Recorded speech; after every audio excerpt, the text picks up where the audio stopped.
attention aux arnaques par SMS. Peut-être avez-vous d'ailleurs reçu un message vous demandant en urgence d'acheter ou racheter une vignette Critère. Attention, il s'agit sans doute d'une arnaque. La police nationale a lancé un appel à la vigilance en précisant que le site officiel Critère ne communique pas ainsi auprès des automobilistes. Julie Vitaline avec Lionel Feuerstein et Loïc Ouetz. Elle est obligatoire dans de plus en plus d'agglomérations. La vignette Critère qui indique le niveau de pollution engendré par votre véhicule. Mais pour l'obtenir, certains Français tombent dans le piège des arnaqueurs.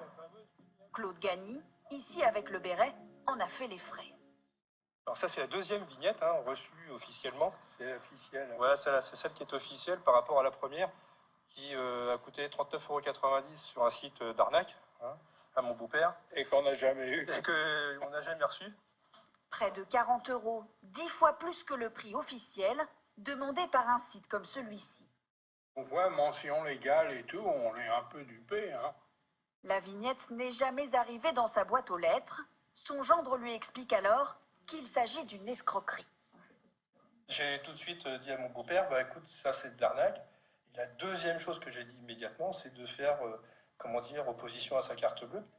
Sur Internet, les sites de vente de la vignette Critère pullulent. Certains prétextent un service d'intermédiaire facturé plusieurs dizaines d'euros.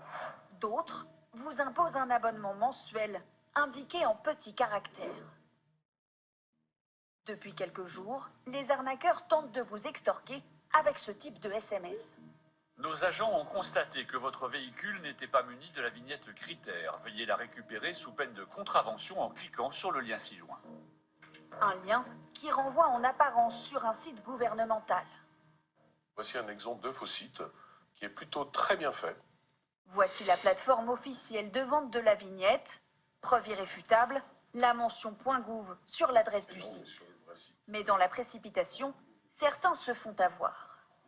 On va jouer sur la peur des gens, là par exemple d'avoir une contravention, pour les inciter à donner des informations personnelles et de donner leur numéro de carte bancaire qui va être réutilisé par la suite dans différentes formes d'escroquerie.